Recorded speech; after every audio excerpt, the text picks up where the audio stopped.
예, 한국도로학회 2021년 프로그램 중에 하나인 특별 세션을 시작하도록 하겠습니다. 본 특별 세션의 주제는 기능성 프리팹을 활용한 도로의 설계 및 건설이 되겠습니다. Let me start the workshop.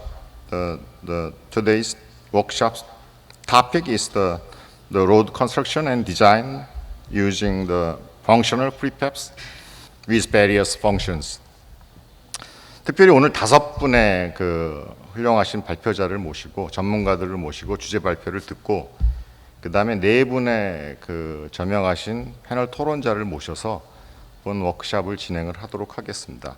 Today we will have the 5 outstanding speakers from Korea and Japan who have much expertise in the prefab construction and design in road engineering. Also, we will have the 4 discussion panels who also has the much expertise in road engineering. 주제 발표를 듣기 전에 먼저 워크숍을 오거나이징 주최를 해주신 스마트 건설 사업단의 조성민 단장님의 짤막한 인사말을 듣고 나머지 이제 발표자분들과 패널분들을 한 분씩 소개시켜 가면서 모시도록 하겠습니다. Before starting the presentation from outstanding speakers, I would like to introduce you the welcoming speakers, who is responsible for Center for Smart Construction Technology in South Korea. Actually, we have the mega R&D project for smart construction. He chairing this mega project in South Korea. Dr. Jo, floor is yours. 예, 한승환 박사님 고맙습니다. 방금 소개받은 한국도로공사 스마트건설 사업단장 조성민입니다. 지금 여러분들 많이 알고 계시겠지만 지금 작년에 우리 정부에서 스마트 건설 기술을 개발하고 실용화하는 굉장히 큰 R&D 사업이 시작됐고 저희 한국도로공사가 총괄 기관으로서 지금 사업을 진행을 하고 있습니다. 올해 2차년인데요. 2025년까지 기술 개발을 하고 실용화를 저희 한국도로공사 주관하에 병행할 계획입니다. 스마트 건설 기술 안에 여러 가지 토픽이 있는데 그 중에 이제 큰 주제 중에 하나가 소위 프리팹이라는 겁니다. 프리패브리케이션이죠. 이걸 조금 더 큰 개념으로 이야기하면 OSC, 즉 오프사이트 컨스트럭션. 우리말로 이제 번역하면 탈현장 건설 또는 공장 제작, 현장 시공 이렇게 요약될 수가 있고요. 우리에게 이제 익숙한 말로 보면 프리캐스트 또는 모듈러 이렇게 이야기할 수가 있습니다. 어니스트 앤 영에서 분석한 바에 따르면 2025년이 되면 전 세계 건설 시장 중에서 스마트 건설이 차지하는 시장의 규모가 우리 돈으로 1,700조 원에 육박할 것으로 예상이 되고 있습니다. 그 중에 가장 큰 포션이 약 450조 원 정도로 예상되는 프리팹 분야입니다. 즉 OSC 분야라는 것이죠. 그래서 지금 우리 국토교통부에서도 스마트 건설 활성화를 위한 여러 가지 정책적 방안들을 검토를 하고 있는데 그 중에 초점을 맞춘 중요한 분야가 이 프리팹입니다. OSC. 지금 거기와 관련된 여러 가지 내용들이 이제 정부 내에서도 검토가 되고 있는데 저희가 이제 프리팹 하면 일반적으로 교량과 같은 구조물을 먼저 생각을 하게 되고 실제로 그렇게 진행이 되고 있습니다만 대한국도로공사에서는 이런 프리팹의 영역을 포장 분야에까지도 좀 확장을 할 필요가 있겠다. 아직 포장에서 프리팹 기술은 좀 보편화되지 않고 기술 개발이 상당히 까다로운 걸로 알고 있습니다. 그리고 도로 포장을 대상으로 프리팹 기술을 연구를 하고 기술을 개발하고 그런 프리팹에 이왕이면은 조금 더 다양한 기능을 부여를 했으면 좋겠다. 이를테면 융설이라든지 그 다음에 어떤 기후변화에 대응할 수 있는 여러 것들이나 도로를 이용하는 자동차나 일반 시민들에게 조금 더 어떤 많은 도로가 제공할 수 있는 서비스를 제공하는 데 기회가 될 만한 기능들을 부여하는 그래서 기능성 프리팹이라는 그런 용어를 쓰고 있습니다. 그리고 이 프리팹이라는 게 대부분 공장에서 만들어져서 굉장히 품질 관리를 잘해서 현장으로 그 부재를 운반해서 시공하는 방식을 하게 되는데 어떤 경우에는 그 운반에 따르는 비용이라든지 그 다음에 여러 가지 여건이 맞질 않아서 현장에서 부재를 생산해야 될 수도 있겠다. 그래서 오프사이트 컨스트럭션이 아니라 온사이트 컨스트럭션이 어떤 경우는 필요한 것이죠. 그러면은 현장에 어떤 제작장 또는 현장마다 움직일 수 있는 모바일 팩토리가 필요할 수도 있겠습니다. 그런 여러 가지 것들에 대해서 저희 우리 한승환 박사님을 중심으로 해서 작년부터 저희 한국도로공사에서 기획 연구를 좀 진행을 해왔고, 그 결과를 지금 국토교통진흥원과 국토교통부와도 협의를 하고 있습니다. 오늘 그 기획 연구된 내용들, 그 다음에 실제로 앞으로 미래에 대한 방향들에 대해서 굉장히 유용한 토론과 발표가 될 것으로 기대합니다. 오늘 현장과 그 다음에 온라인으로 참여해 주신 여러분들께 감사드리고, 저희 스마트 건설 개발 사업에 앞으로도 많은 관심과 지지를 보내주시기 바랍니다. 고맙습니다.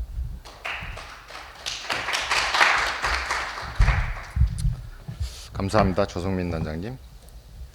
땡큐 닥터 조. 방금 말씀하셨듯이 이제 스마트 건설 기술, 뭐 그다음에 옵사이트 컨스트럭션, 그 중에 이제 기능성 프리팹에 대해서 강조를 해주셨습니다. Dr. Joe emphasized the importance of the smart construction and the off-site construction, including the prefab construction in road engineering. Let me introduce the first speaker, who is the Mr. Han, working for Daewoo Construction Company. As you know, the Daewoo Construction Company is quite specialized in more than 20 years for precast concrete bridge deck and concrete pavement. He will share the experience of his company and his expertise. 다음 발표자, 첫 번째 발표자로 이제 한호성 대우건설기술연구소의 박사님을 모시도록 하겠습니다. 한호성 과장입니다. 먼저 직접 찾아뵙고 발표를 하고 싶었으나 회사 지침에 의해 부득이하게 온라인으로 발표하게 된 점 양해 부탁드립니다. 그럼 금일 발표 시작하도록 하겠습니다.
이러한 현상에서 국내 건설 기술이 해외 건설 기술 대비 경쟁력을 가지기 위해서는 생산 기술 분야에서의 기술 확보가 필요할 것으로 판단됩니다. 이에 따라 본인 연구 개발을 통해 콘크리트 프리팹, 자동화 라인 설계 및 장비 제작을 위한 기술 개발을 하고자 합니다. 다음은 연구 목표입니다. 앞에서 말씀드린 배경에 따라 당사에서는 콘크리트 프리팹 생산 공정 자동화 시스템 구축을 위해 장비 설계 및 제작을 추진하고 있으며, 주요 장비로는 그림과 같이 시스템 몰드 베이스, 콘크리트 분배기, 부재 표면 마감기, 양생 챔버, 그리고 자동화 생산 라인 제어 시스템을 개발 중에 있습니다. 다음은 기술 동향입니다. 국내 PC 업체 현황에 대해서 간단하게 설명드리도록 하겠습니다. 국내 PC 건축 시장 매출액은 2017년 기준으로 약 한 7,800억 정도로 추정하고 있으며, 시장 점유율은 전체 건축 시장의 한 0.7% 정도 수준입니다. 국내 PC 시장은 지속적으로 증가해서 2024년에는 한 2조 규모로 성장할 전망으로 보고 있습니다. 현재 국내에는 35개의 PC 업체가 영업 중이며, 생산되고 있는 부재는 건축용 기둥, 고, 벽체, 바닥판, 외벽이 좀 주를 이루고 있습니다. 앞에서 설명해 드렸던 바와 같이 국내 주요 PC 공장은 기계화 생산 라인을 구축하여 부재를 생산하고 있으나, 콘크리트 프리팹 자동화에 대한 생산 설비 주요 기술은 보유하고 있지 않은 실정입니다.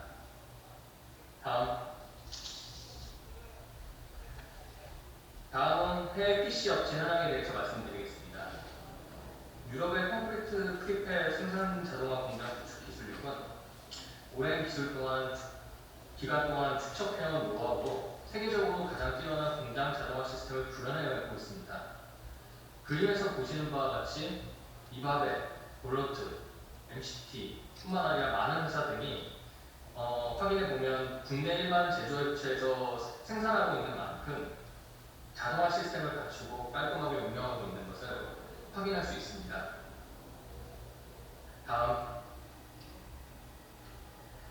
다음은 기계효과에 대해 말씀드리겠습니다.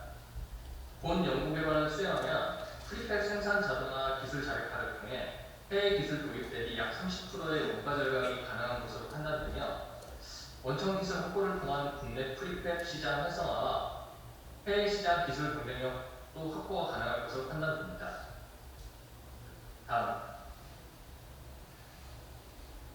다음은 연구 내용에 대해 말씀드리겠습니다. 콘크리트 프리펠 생산 공정 자동화 시스템 구축을 위한 첫발로 보시는 바와 같이 생산 자동화 공정 설계 프로세스를 통해 기본적인 생산 라인 설계의 전반적인 진행을 확인할 수 있습니다. 먼저 생산 제품을 결정하고 생산 물량을 확정한 다음 예상 범위를 산정해서 생산 프로세스를 결정합니다. 그리고 그 사이트를 결정한 다음 그에 맞춰서 기본 레이아웃을 산정하고 파트별 설계사를 선정해서 장비 시설에 적용할 수 있는 레이아웃을 설계합니다. 그리고 마지막으로 확정 설계를 상세 설계를 진행해서 진행을 하는 과정이 있습니다.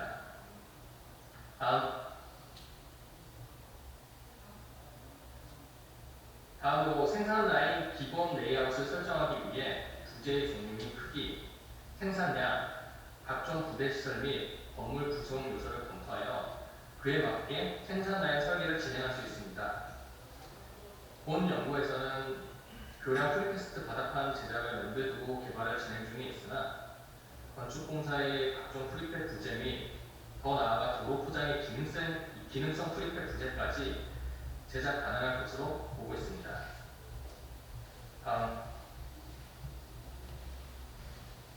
앞에서 고려한 조건들을 확인하여 보시는 바와 같이 기본적인 콘크리트 프리패 생산 공정의 생산 라인 기본 설계를 작성하였습니다.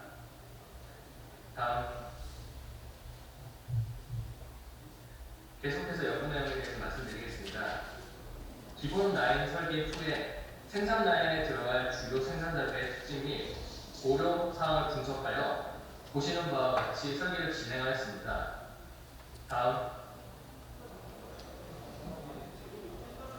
주요 제작 장비에 대해 생산 공정 구조적 요소, 기계적 시스템, 운영 시스템 등 각 공정별 검토 요소를 적용해서 설계를 진행하였습니다. 시스템 로드 베이스의 경우에는 부재 생산 가능 범위를 설정 후 베이스폼 이동 방식, 작용 과정에 대한 구조 검토, 버프진 몰드 고정 방법 등을 고려하여 설계를 진행하였습니다. 콘크리트 분배기의 경우는 타설 용량, 타설로 잔여 콘크리트 제거 방법, 타설 출구 구동 방식, 작용 과정에 대한 구조 검토 등을 고려하여 설계를 진행하였습니다. 표면 마감기 같은 경우에는 연마기의 기본 형상과 1, 2차 마감 방법, 그 다음 사각 면적을 최소화할 수 있는 방법을 고려했고 설계에 대한 내구성과 연마기 툴 체인지 시스템에 대해서 고려해서 설계를 진행했습니다. 마지막으로 양생 챔버의 경우 형식 및 크기 대비 생산성과 온습도 자동 제어 방법, 입출구의 형식을 선정하여서 설계를 진행하였으며 공정 간 연소성 진연율을 최소화하고 최소 양성 시간을 구축할 수 있도록 적용해서 설계를 진행하였습니다. 다음은 구성품별 상세 설계에 대해 말씀드리겠습니다. 공정별 상세 설계는 카티아 및 솔리드웍스라는 프로그램을 사용해서 진행하였습니다.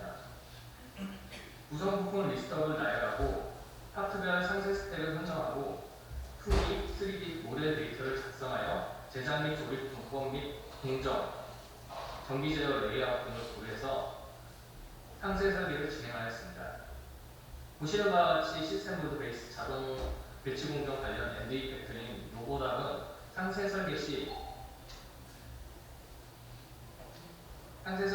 허용 화면과 위치 정확도를 고려하여 상세 설계를 진행하였으며 사이드 몰딩의 안정성 있는 정착과 최종 제2치를 세팅되어 있는지 확인하여 표현시 인스펙션 검사 등을 고려하여 상세 설계를 진행하였습니다.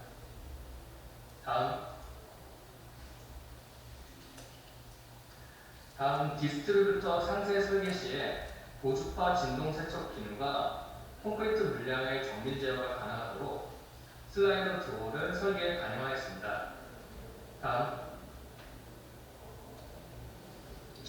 또한 디스트리뷰터의 경우 세팅된 버프집을 고려하여 콘크리트 물량을 자동으로 확인 후 토출량 제어 및 위치 제어가 가능하도록 설계를 진행하였고 해당 내용에 대해 특허도 출원하였습니다.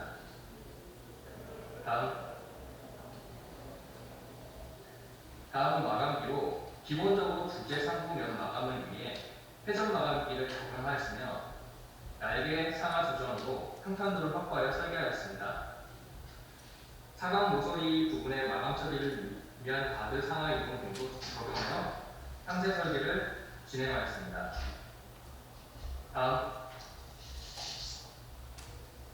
이와 같이 상세 설계 진행 시 보시는 바와 같이 구조 해석을 통해 검증을 진행하였으며 추가적으로 제출되는 문제점에 대해서는 계속 수정 보완해 나갈 예정입니다.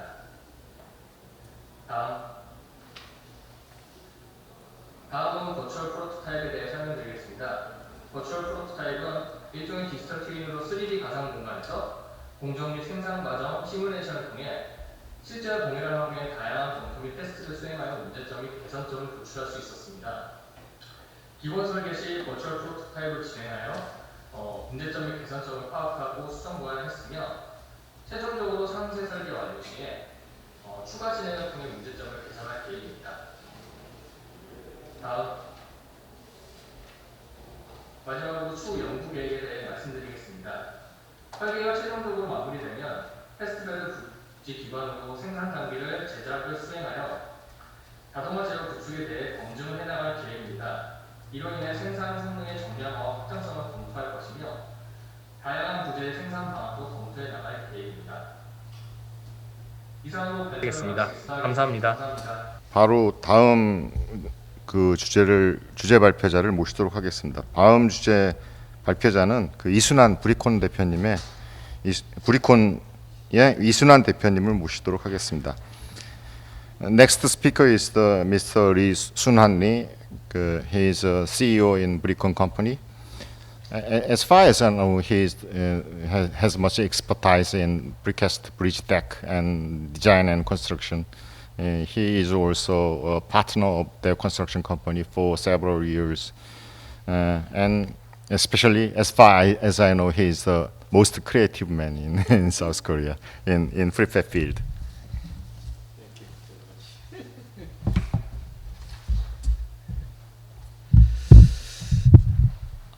안녕하십니까, 이순환입니다.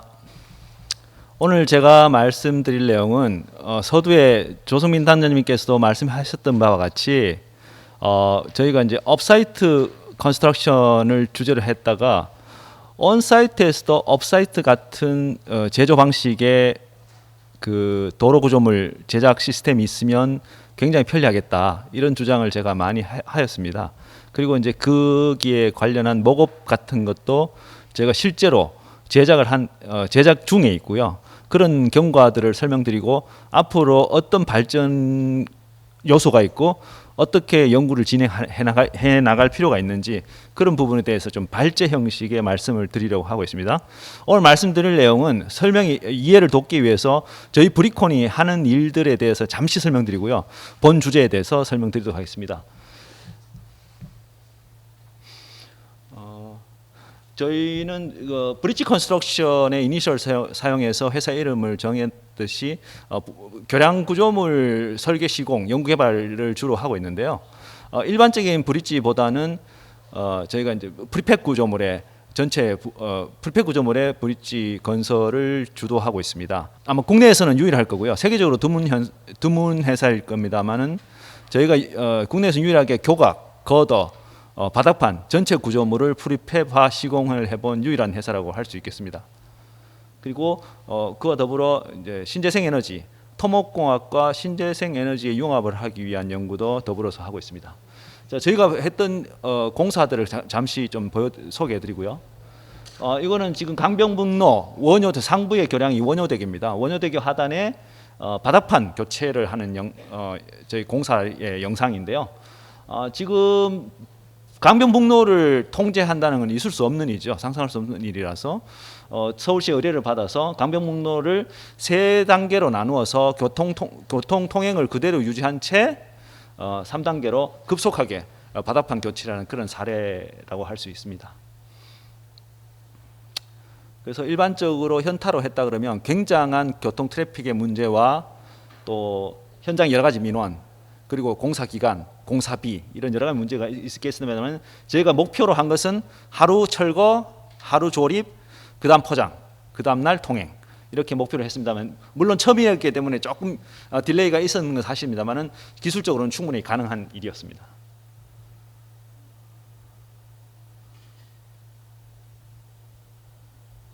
그다음은 석정상교 천안에 있는 석정상교인데요. 이 석정상교는 특징이 뭐냐면 교각까지 저희가 일단 우리나라에서 거더는 이미 프리팹화 되어 있다고 볼 수 있는 거고요. 교각을 프리팹으로 시공한 회사는 저희밖에 없을 것 같습니다. 그래서 이거는 이제 RC 교각 프리팹화해서 조립식 시공을 한 사례고요. 위에 거더에다가 바닥판은 저희 바닥판 아까 보신 바닥판을 신설했는 그런 현장이 되겠습니다. 중앙대학교하고 같이 개발해서 저희가 최초로 현장에 시공을 완료했었습니다. 이 코핑까지도 저희가 조립식해서 모고까지 만들어 봤습니다만은 이 현장 상황이 여의치 않아서 코핑은 프리팹으로 설계 변경하는 것을 이제 실패했습니다. 그래서 교각 조립하고 바닥판 조립해서 완성하는 그런 교량이 되겠습니다. 분환교는 넘어가고요. 분환교는 이제 CFD 거더를 현장에서 공장에서 프리팹화해서 현장에서 조립해서 시공한 그런 사례로 저희가 소개해드리려고 하고 있습니다. 요거는 이제 조그만 교량이기 때문에 CFD 교량이기 때문에 이제 교각이 없이 단경관 교량입니다. 그래서 최초의 CFD 거더 교량을 시공한 사례를 볼 수 있습니다.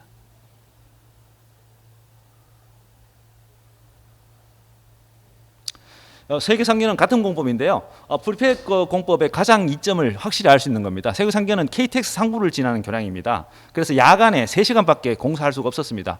그래서 다른 대안이 없었고요. 저희 공법을 쓸 수밖에 없었는데 보시면은요. 3시간 만에 한 10장씩 놓을 수 있습니다. 한 10장씩 바닥판을 놓을 수 있기 때문에 2m, 20m까지 시공이 가능한 거죠. 한쪽 방향으로. 그래서 일주일 만에 저희가 다 공사를 마쳤습니다. 야간에 3시간을 통해서요.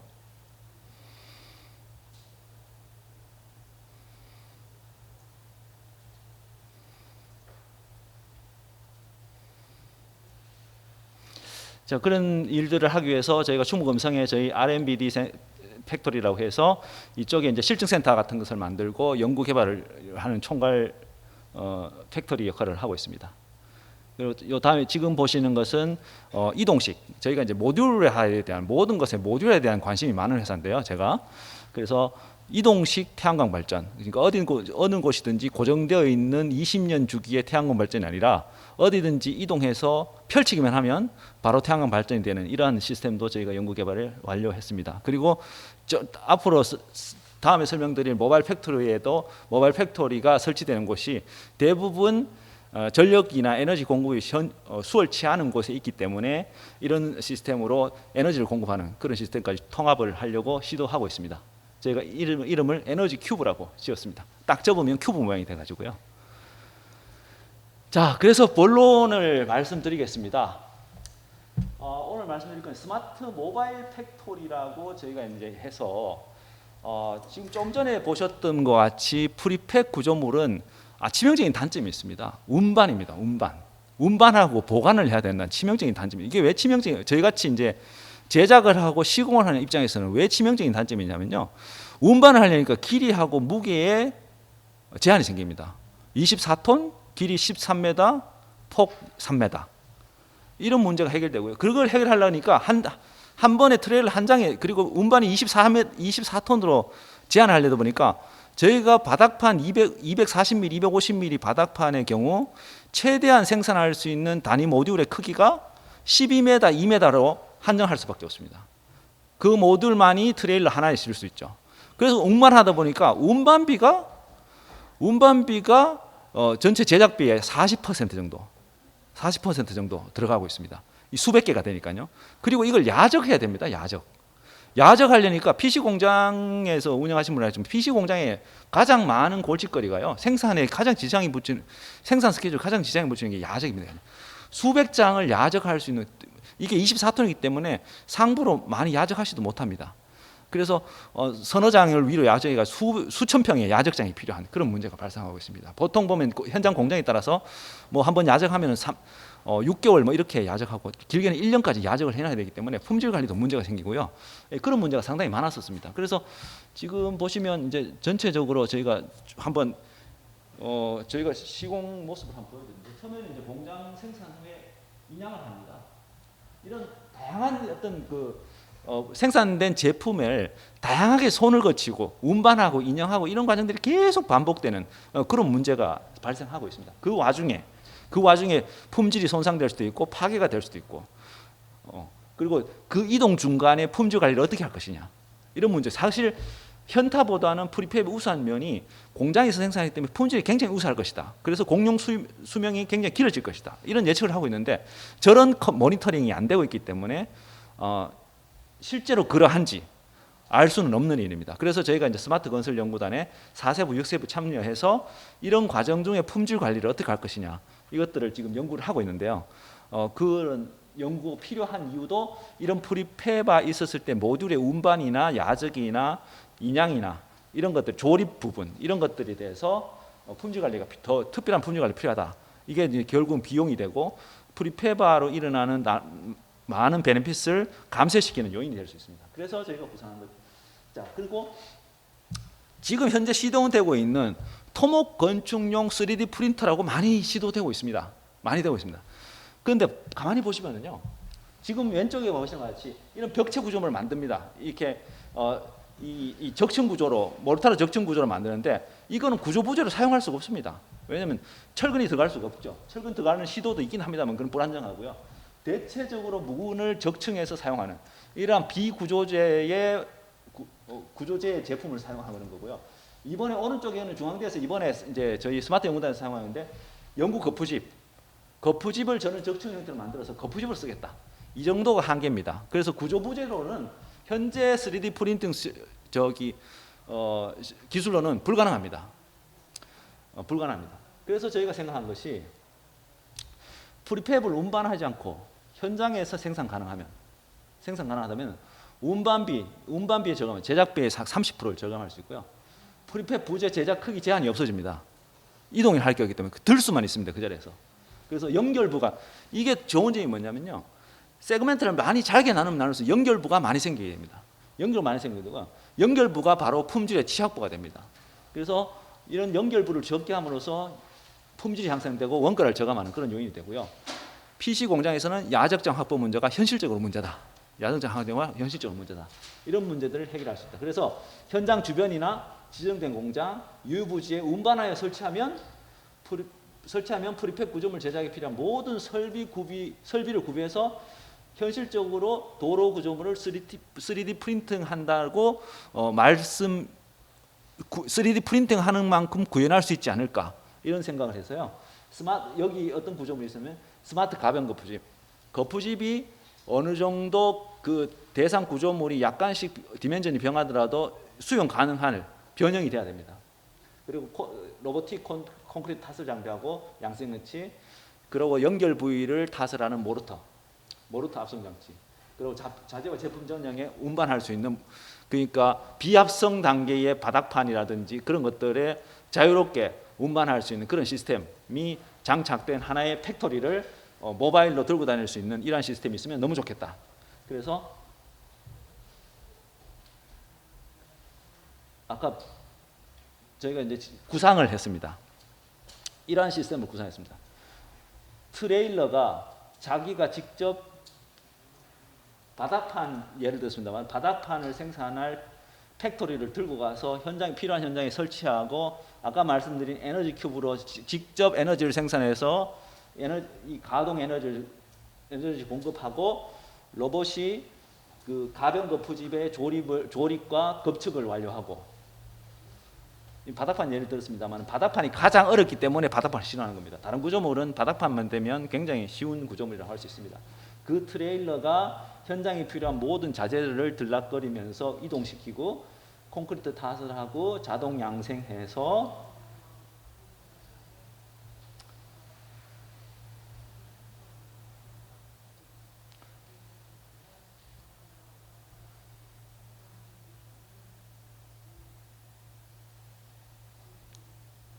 타령을 하고 품질을 확인하고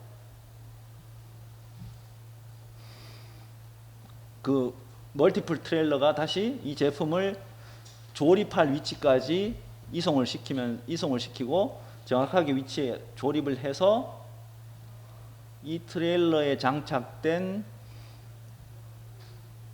모르타르 배합 로봇입니다. 모르타르 배합 로봇이 연결부에 모르타르를 탓을 하고, 이런 식으로 하나의 팩토리가, 하나의 시스템이 프리팹 생산을 자유자재로, 이게 현장에서도 할 수가 있고요. 아니면은 그 공장 주변에 우리가 이제 프리팹의 표준화가 됐을 때 어느 공장이나 같은 품질의 제품을 생산할 수 있도록 그런 시스템을 구현할 수 있겠다, 이런 생각을 했었습니다. 자, 그래서 저희가 이제 일부 목업을 만들어 봤습니다. 일부 이제 지금 전체 시스템 못 만들어 봤지만요. 첫 번째 이제 가변 거푸집을 어떻게 구현할 것이냐, 이런 설계를 해서 목업도 지금 제작을 완료한 상태고요. 이게 가동이 안 되네. 자, 이런 식으로 해서 CAE 설계를 했고요. 지금 보시면 이 설계를 바탕으로 목업을 만들었는데,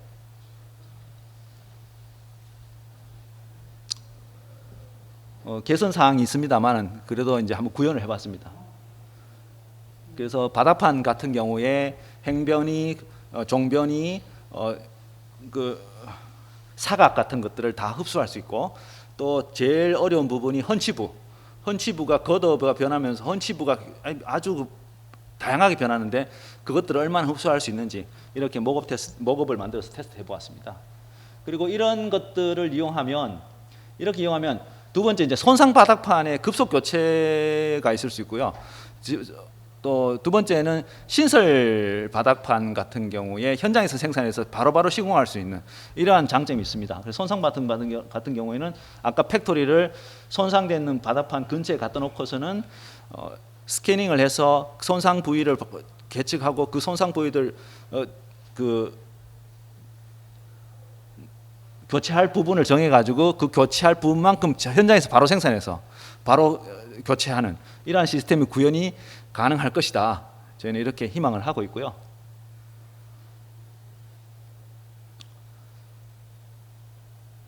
지금 보시는 아래쪽에 트랜스포터도 저희가 이제 현장 요번에 원래 저희가 요거의 2분의 1 크기 2분의 1 크기로 만들어 뒀습니다. 2분의 1 크기로 만들어서 두 대를 연결하면 더 큰 구조물도 운송할 수 있도록 이렇게 저희가 구현을 했고요.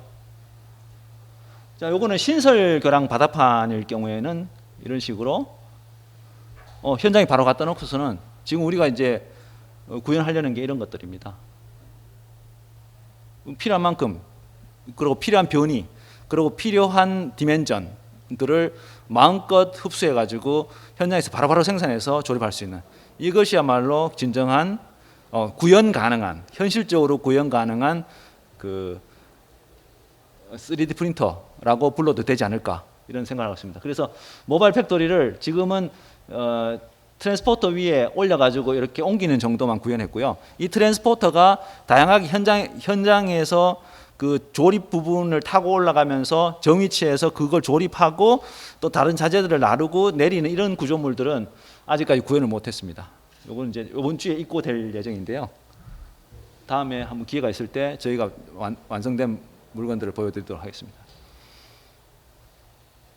그래서 이런 일들을 하기 위해서 저희 음성에 있는 아까 보셨던 음성에 있는 그 연구소에다가 실제 그 스마트 건설 연구단의 실증 현장이었던 양평 이천의 부항교라고 있습니다. 이 부항교가 저희가 시공할 텐데요.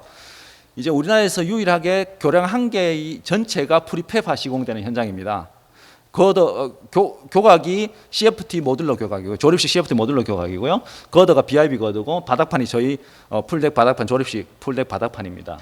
그래서 지금 스마트 건설 연구단에서 개발되는 각종 기술들을 여기서 실증해가지고 저희도 마찬가지입니다. 4세부, 6세부의 품질 관리 기술들로 직접 이 현물 교량에다가 조립과 해체를 반복해가면서 기술을 계속 업그레이드할 예정으로 실무 구조물을 만들었습니다. 부항교 설계대로 그대로 해서 약간 축소 모델로 만들었고요. 그래서 지금 요건 조금 영상이 깁니다만 한번 보시면 도움이 되실 것 같습니다. 그래서 여기서 할 수 있는 그 품질 관리, 프리팹의 품질 관리를 저희가 어떤 식으로 구현할 수 있는지를 한번 실증을 원래 해봤습니다. 물론 이제 실증을 해보고 나니까 많은 개선 방안이 필요한데 이제 실물 구조물 해봤더니 실제 현장에서 일어날 일들을 우리가 예측만 했지 확인할 수 있었습니다. 그래서 이제 저희가 4세부에 하는 여기 스마트 건설연구단 4세부에서는 이제 제작 중에 3D 설계 모델과 그것을 기반으로 한 거푸집 그리고 철근 그리고 완성 제품 이것들 3D 스캐너로 스캐닝해서 정합하는 이러한 기술들을 가지고 있습니다. 이 정합의 가장 문제는 뭐냐면 3D 스캐너의 데이터가 포인트 클라우드가 너무 방대하다는 얘기입니다. 하다는 뜻입니다. 그래서 이 포인트 클라우드의 수를 줄여가지고 정합을 리얼타임으로 할 수 있도록 이런 기술들을 계속 업그레이드 해 나가고 있습니다. 그리고 이제 그 다음에 저희 6세부에서는 이 만들어진 프리팹 구조물을 현장으로 운반하고 설치할 때 과정에서 일어날 수 있는 모든 이벤트들을 관측해서 품질 관리를 계속 해나가는 그리고 이 품질 관리 결과물이 이제 유지 관리의 기본 베이스 데이터로 사용할 수 있도록 그러니까 마지막 준공 단계의 품질 관리 데이터가 품질 관리 데이터와 유지 관리 데이터와 비교하면 이 구조물의 현재 상황을 유추해 볼 수 있으니까는 그런 식으로 하려고 저희가 음성의 실증센터를 만들어서 진행하고 있습니다. 지금 오른쪽 아래 그래프들은 지금 영상에 보시는 각 공정에 있어서 구조물 내에 묻어두었던 스트레인 게이지하고 그 가속도계의 리얼타임 그 변화들을 영상과 합친 것입니다. 그래서 운반 중에 각종 이벤트들에서 있어서의 데이터들을 취득할 수 있는지 이제 이 데이터들은 이제 모바일 기기로 이용해서 운전 기사나 현장 관리자들이나 이런 그 제작자들이 공용으로 볼 수 있도록 이런 시스템을 지금 개발하고 있습니다.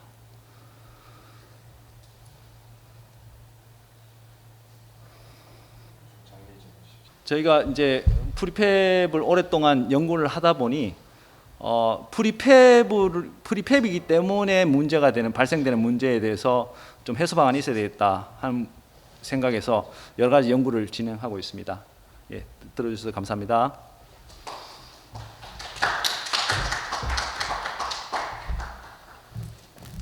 감사합니다, 이순환 대표님. 플렉서블 거푸집하고 그 다음에 이제 아시다시피 프리캐스트의 장애죠. 그걸 지적해 주셔갖고 상당히 창의적인 말씀을 해주셨습니다. 공유를 해주셨습니다. He pointed out the obstacles of prefab construction, such as logistics and storage areas. He proposed the inventive, creative ones for solve this kind of problem.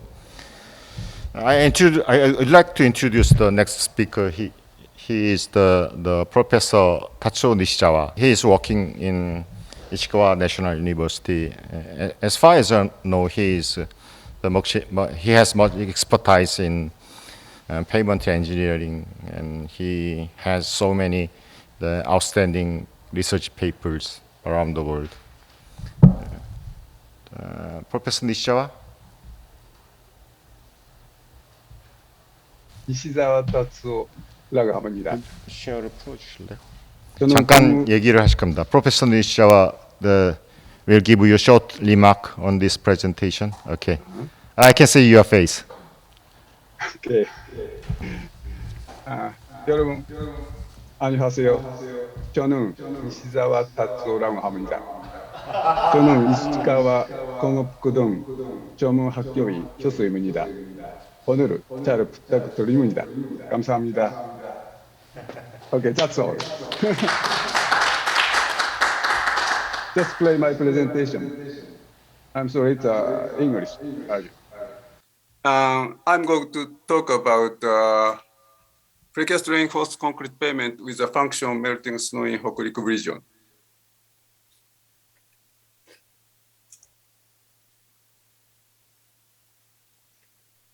In this presentation, I'm talking about design, production, construction, and performance on PRCP in Hokuriku region. Hokuriku region include the Toyama, Ishikawa,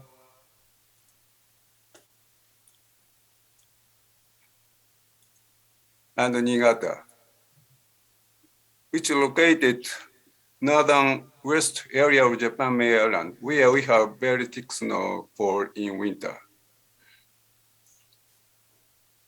The first PRCP in Hokuriku region was implemented in 1986. In Japan, it's quite hard for new technologies of payment to be accepted in public works. One way is to promote technology through a kind of association of developing technology research with members of private company and public agencies. So in 1990, we established National Association of PRCP. NAPRCP published the standard specification of design, production, construction, and maintenance.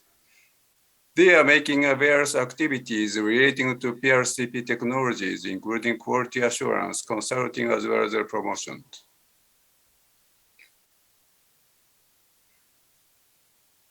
Roadway in Hokuriku region have many tunnels that are paved with concrete because of its high durability. In winter, heavy snowfall on roadway, which disturbs the traffic of vehicles and pedestrians.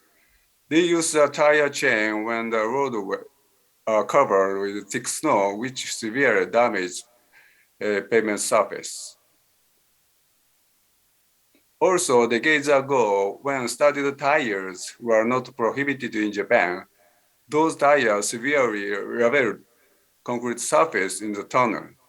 To rapidly repair the severely damaged surface of concrete slab in channels, the PRCP technology was born and developed.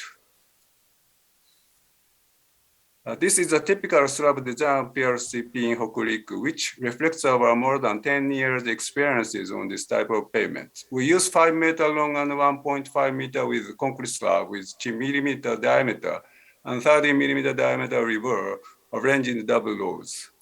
Asphalt interlayer AIL with a thickness of 40 millimeter is placed just underneath the slab to facilitate leveling and grouting works. Also, AIL plays an important role for preventing erosion of base course and water infiltration from bottom after cracking. PRCP slabs are connected with each other with a 25 millimeter diameter dowel bar to ensure high load transfer across the joint. Thickness of PRC slab and the base course depends on the daily traffic volume of large vehicles and subgrade CBR. The maximum thickness of PRCP slab is 250 millimeter, which is 50 millimeter less than the cast-in-place joint concrete pavement.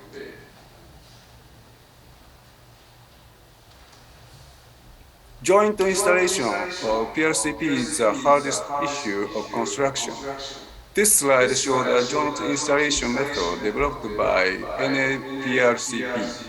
A double burr with a vinyl tape attached at the end of the burr are placed in one side of the slab.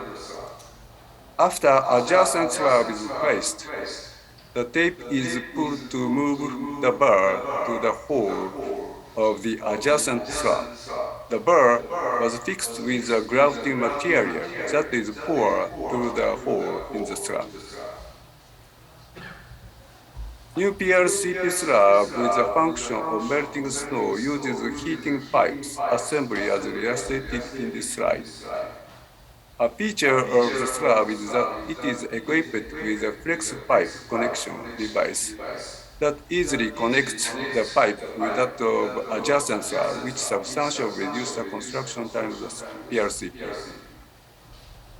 This slide shows an example of PRCP constructed on a ramp of an expressway. The snow on the pavement melted rapidly and the surface was clear without any snow removal work. This is a heat pipe assembly that are going to embed it in PRC slab. You can see the flex pipe connection device. After placing the heating pipe assembly in the concrete formwork of PRCP slab, concrete is cast and cured under carefully controlled conditions. You also can see the leveling bolt and grouting holes. The design flexure strength of concrete is 5.6 megapascal. This high requirement can be achieved thanks to the well-controlled production system in the factories. This is a finished product of PRC slab with a heat pipe system. This slide shows the construction process of PRCP. Before placing slab, final seat was laid out and the seam was placed on the base course surface to give the grout between the slab and the base course. PRCP slabs are placed on the base and level with board. If the slab is equipped with a heat pipe system, the pipe is connected with that of adjacent slab. After that, the gap between the slab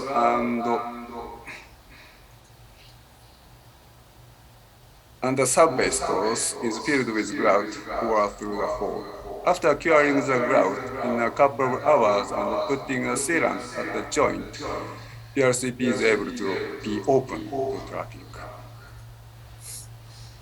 The construction period of time, PRCP, 10 days per 150 square meter is much less than the cast-in-place concrete pavement, about 18 days for that same area. We started to use a PRCP in 1986. Since then, the construction area has steadily increased. However, recently, the rate of increase is declining. As I said earlier, the PRCP is used for rehabilitation of concrete pavement in tunnels, and many old concrete pavements in tunnels have been replaced with PRCP, so there is very little demand of PRCP. We are now trying to promote PRCP for not only the replacement of the concrete pavement, but also adding ability of melting snow to the road surface. All types of PRCP which have neither asphalt interlayer nor dowels at the joint have some problem in long-term performance. Most serious failure mode of all PRCP was transverse cracking that appeared at the middle of the pavement slab, as shown in this figure. To solve the issue, the design has been improved by equipping AIL on the base course surface and dowels at the joint. To ensure good long-term performance of PRCP, rational structural design method was needed. So NAPRCP established the structural design method of PRCP. The basic concept of the structural design of PRCP is fatigue analysis of not only concrete, but also reinforcing steel burr in PRC slab. The design life of PRCP consists of two stages, stage 1 and stage 2, as illustrated in this figure. In stage 1, PRCP slab have no fatigue crack and entire concrete cross-section is active. In this stage, the fatigue analysis of normal concrete pavement is performed to estimate fatigue life of T1. In stage 2, crack occur at the bottom of the slab. In this stage, it is assumed that the mechanical contribution of the lower half of the concrete slab is neglected, and the tension force is mainly carried by a reinforcing steel bars. Thus, fatigue analysis, the fatigue life of the reinforcing steel bar T2 is also estimated. Accordingly, the total fatigue life of just the addition of T1 and T2. In fatigue analysis of concrete slab, combined stress, that is addition of loading stress and curling stress, is computed. The combined stress is applied to the fatigue curve as shown in this figure. Similarly, fatigue analysis of reverse is performed to estimate the fatigue life T2 using fatigue curve of the reverse as shown in this graph. Bending stress of PRCP generated by traffic laws are computed with 3D finite element model. The general RC theory is used to model the RC slab in FEM. In stage 1, the contribution of the reverse is neglected and the bending stress in RC slab is calculated. In stage 2, the thickness of RC slab H is converted to the equivalent thickness of plain concrete slab H dash by neglecting of cracked area and considering the effect of the burr. Fatigue analysis was performed on a PRCP as shown in this figure. Three thickness of PRCP slab, 200 mm, 230 mm, and 250 mm were assumed. Effect of reverse was investigated by varying the reinforcement ratio P from 0.001 to 0.005. We use the material property as presented in this table. To figure out the effect of flexural strength of concrete, we vary the value from 4.5 megapascal to 5.5 megapascal. We assume the distribution of the magnitude of wheel load as presented in this table. We also assume the distribution of the magnitude of temperature difference between the top and the bottom of the slab as presented in this table. We obtain the relationship between the slab thickness and the fatigue damage of the slab for the design period of 20 years. We found that the relationship can be expressed with a linear function in half-log scale. We also obtained the relationship between the reinforcement ratio P and the fatigue damage FD for 20 years. We developed a structural design method using these results. The basic concept of the method is that firstly, the slab thickness is assumed and T1 is estimated from the left graph. After that, the rest of the required design life is obtained. From the right graph, the reinforcement reverse ratio that is required for the rest of the design life is determined. This is a summary of the presentation. PRCP was born and developed in rapid repair severely damaged concrete pavement in tunnels of Hokuriku region. NAPRCP was established in 1990s to promote the PRCP technology and is now working on design, production, construction, and maintenance of PRCP. PRCP has evolved by being equipped with snow melting functions. The structural design method of PRCP developed by NAPRCP substantially extended the PRCP design. This is my last slide of presentation. Thank you for very much your kind attention.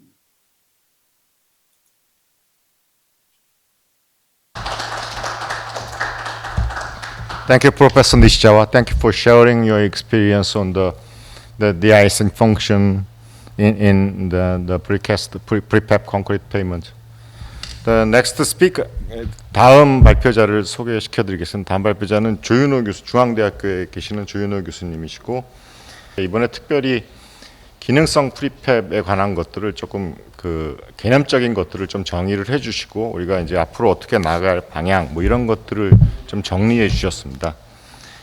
Next speaker is Professor Yoon-ho Jo in Jungwang University. He will give the future of precast concrete members in bridge deck or in the pavement. He will give you a valuable information for that. 안녕하세요. Can you see Professor Nishikawa? Can you see me? Nice to meet you. 오늘 저는 뭐 평상시도 그런데요. 학문적인 내용이라기보다는 꿈을 한번 꿔보자라는 생각을 했습니다. 실은 우리가 콘크리트에서 프리캐스트 포장 이런 얘기를 많이 하는데 이것들을 과연 우리가 쓸 수 있는지, 쓴다면 어떻게 써야 되는 건지, 또 어떤 기능들을 가지는 게 좋을 것이고 또 어떤 연구를 좀 더 했으면 줘야 될 것인지에 대해서 그런 스토리텔링을 한번 만들어 봤습니다. 그래서 우리 다른 분들하고는 조금 달리 구체성은 좀 떨어지지만 아무튼 꿈을 한번 꿔보는 역할을 해보고자 했습니다. 이 연구는 저랑 한상환 박사님이랑 남정희 박사님이랑 같이 고민을 조금 같이 했던 역이라고 생각하시면 될 것 같습니다.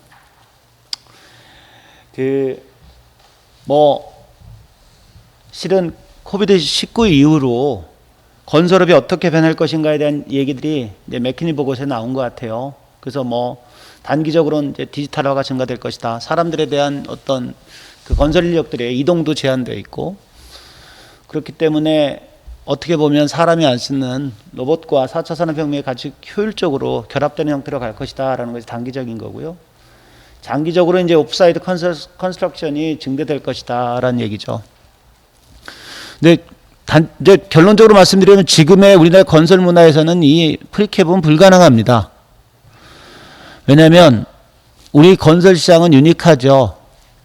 교량을 20m, 21m, 22m, 22.5m로 설계하고 시공하는 이 현실에서는 절대로 안 되죠.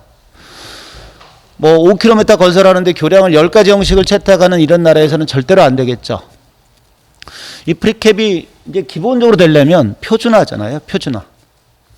그러니까 이제 표준화를 어떻게 이끌어낼 것이냐의 고민이 스럽긴 한데요. 아무튼 앞으로 코비드 이후로는 이렇게 될 것이다라는 것이 이제 여기 현황인데, 그러면 토목에서는 왜 안 쓰게 됐는가를 이제 한상환 박사님이 아주 그림을 잘 그려주셨는데요. 건축에 비해서는 부재 크기와 중량이 굉장히 크고 무겁다라는 거고요.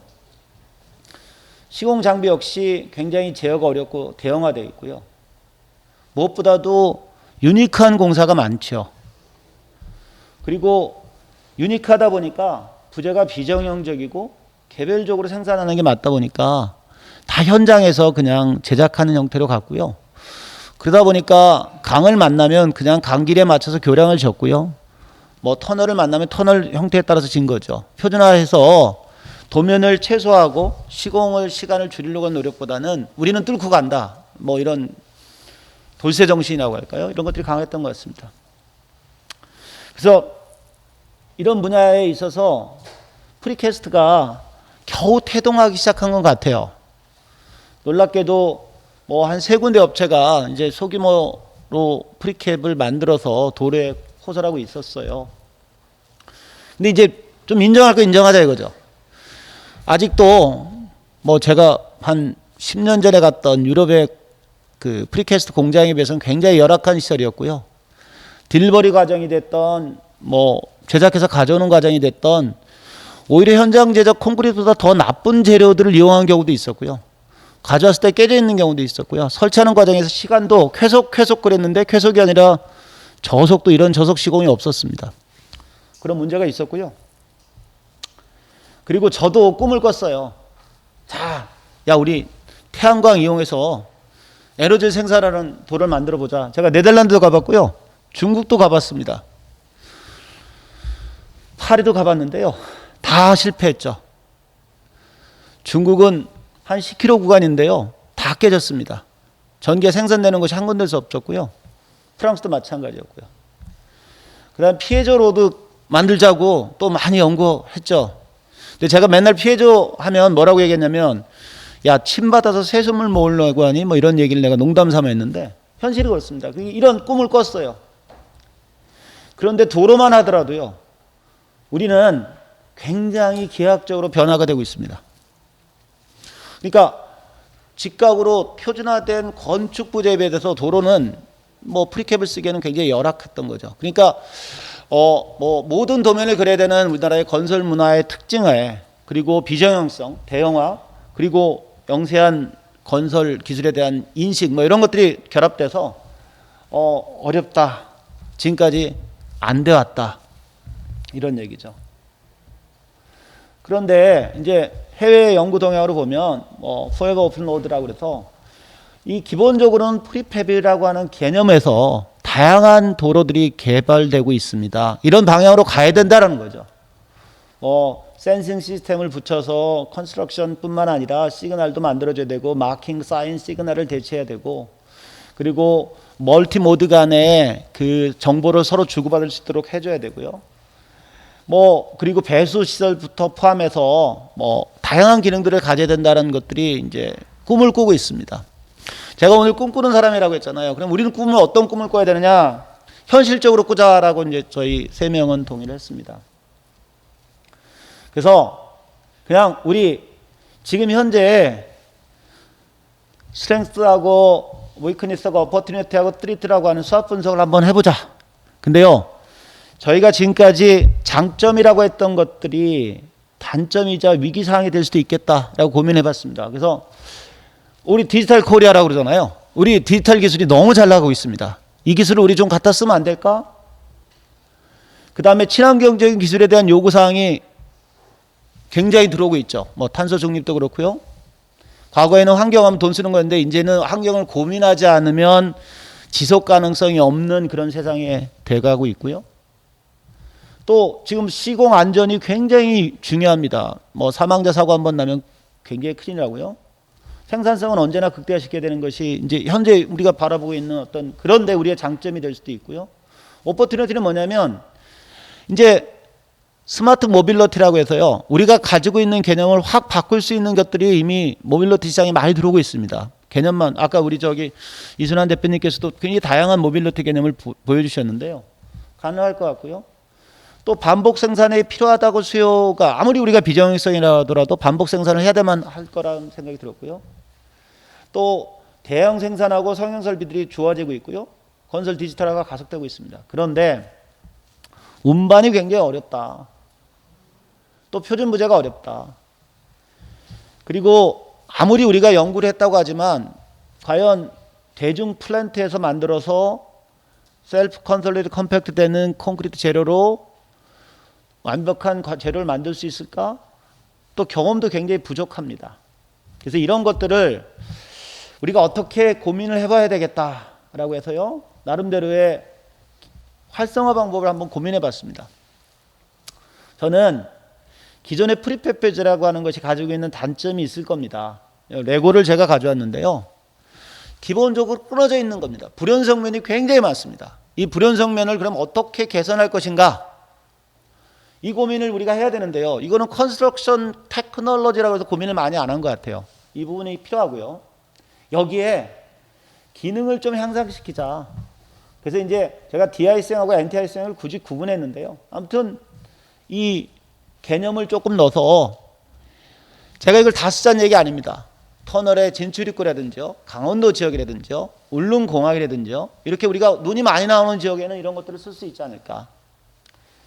그 다음에 콘크리트 포장에서는 우리가 가지고 있는 노이즈 이슈는 언제나 어려움이 있습니다. 어떻게 하면 노이즈하고 스키드를 좀 향상시킬 수 있을까? 그 다음에 좀 가벼워야 되겠다. 그런데 재료가 듀러블을 해야 되겠다. 이런 것들이 이제 우리가 가지고 있는, 어쩔 수 없이 토목재인에서 가지고 있는 기능이 향상돼야 될 것 같고요. 여기에 도로라고 하는 개념을 우리는 지금까지 사람만 생각했어요. 근데 물류를 한번 같이 고민해 보면 어떨까? 도로가 지상 구간은 사람이 다니지만 약간의 빈 공간을 만들어서 거기에 물류가 가는 개념을 가면 어떨까. 그리고 생산 방식은 현장뿐만 아니라 공장 제작해서 어떻게 하면 표준화시킬 수 있을까, 이런 고민들을 같이 하지 않으면 프리팹이 성공하지 않을 것이다라는 결론을 우리 이제 3명에서는 제정을 했습니다. 물론 여기에 뭐 다양한 것들을 넣을 수 있었죠. 그런데 그런 개념들을 우리 꿈을 조금은 지금은 접자. 그리고 우리가 현실적으로 가능한 꿈들을 꿔보자라고 생각합니다. 그래서 기본적으로 비전은 도전과 혁신으로 한국 도로 기술의 선진화라고 하는 비전 아래서요, 프리팹 규제를 활용한 기술을 개발하자라는 거고요. 세부 과제를 한 3가지를 꿈을 꿔봤습니다. 첫 번째는 고기능 프리팹을 만들고요. 이거 표준화하는 작업이 하나 있었고요. 또 하나는 신도시 같은 곳에 어떤 지하물류 전용 도로 프리팹을 만들면 어떨까라는 생각을 해봤고요. 그 다음에 이제 부정형을 극복할 수 있는 가변형 모듈 시스템 개발을 같이 지원하는 걸로 해서 이 3가지 꿈을 꿔봤습니다. 그래서 첫 번째는 이제 시공 효율성 확보를 위한 것들이고요. 두 번째는 노면 결빙에 대한 얘기고요. 세 번째는 음각 처리를 통한 저소음 공법을 우리 고민해 보자라는 얘기를 했고요. 이제 그 B 과제에서는 물류 전용의 어떤 표준 프리팹을 만들어 보는 거고요. 이것들을 실은 하드웨어적으로 만드는 것뿐만 아니라 소프트웨어적으로 어떻게 이 제어 시스템을 만들 것인가라고 하는 개념을 좀 꿈을 같이 꿔봐야 되겠다라는 생각을 했고요. 그 다음에 이 모바일 공장은 아까 우리 이순환 대표님께서 좀 보여주셨는데요. 그 개념을 기본적으로 집어넣고요. 그 다음에 공장에서 자동으로 제작해서 어떻게 표준화할 것인가. 그 다음에 세 번째는 이 불연성면을 어떻게 평탄화 작업을 통해서 일관된 작업을 가져야 될 것인가에 대한 얘기들을 같이 고민해 봐야 되겠다라는 생각을 했습니다. 그래서 안 넘어가는데요. 됐습니다. 자, 무게가 좀 가벼웠으면 좋겠다라는 겁니다. 우리 부정이 굉장히 클 수밖에 없어요. 그러다 보니까 안전성도 굉장히 위험해지고요. 대형 장비도 필요하지고요. 어렵습니다. 이거를 조금은 무게를 줄일 수 있었으면 좋겠다. 그러면 뭐 경량골재를 쓸 수도 있고요. 철근을 탄소 섬유로 바꿀 수도 있을 것이고요. 플라스틱으로 바꿀 수도 있을 것이고요. 여러 가지들이 현재 개념적으로 개발되고 실용화도 되고 있는 것 같아요. 그래서 첫 번째는 어떻게 보면 고노구성의 지오 텍스타일을 적용하는 개념을 우리 한상환 박사님께서 가져오셨어요. 이게 근데 이제 건설기술연구원에서도 검토가 끝난 것 같긴 하던데 갑론을 박을 많이 했습니다. 하지만 어떻게 보면 탄소섬유를 이용해서 철근을 대체하거나 어느 정도 극복할 수 있다면 좋은 역할이 되지 않을까라는 생각을 했고요. 이것들을 통해서 최적 디자인을 통하고 뭐 성능 평가하고 현장 적용한다면 어떤 세세부 연구가들로서 의미 있는 역할을 할 수 있겠다라는 생각을 했고요. 두 번째는 실은 플라스틱입니다. 이거는 뭐 20cm나 30cm에다 적용하겠다는 거 아니고요. 공항이나 이렇게 해서 뭐 40에서 50cm 되는 것들에 플라스틱 교재를 하부에다가 콘크리트에 비해 한 46% 수준의 비중이니까 이 콘크리트에다가 하부는 플라스틱으로 대체해서 연결해 가는 개념으로 해서 레고로 조립을 한 다음에 이것들을 가지고 연속적으로 연결한 후에 콘크리트 슬랍을 치는 형태로 하면 배수성능까지 확보할 수 있는 이런 플라스틱 도로가 완성될 수 있지 않을까, 이런 개념을 저희가 정립해 봤고요. 보통 이게 이제 아스팔트에 실코팅 처리해서 아스팔트 쪽을 많이 쓰는데요. 여기에 우리가 한 45cm 공항 포장에 사용하니까요. 한 15cm 정도에 20cm 정도로 콘크리트 하면서 기능을 넣으면 어떨까라는 개념을 저희가 잡아왔고요. 자, 이게 우리나라에서 이 공장 제작한 프리캐스트가 안 되는 게 저는 딱 하나라고 봅니다. 우리나라는 모든 게 싱글 유닛 트럭이에요. 그러니까 운전자하고 차량이 가서 대기해야 되는 거예요.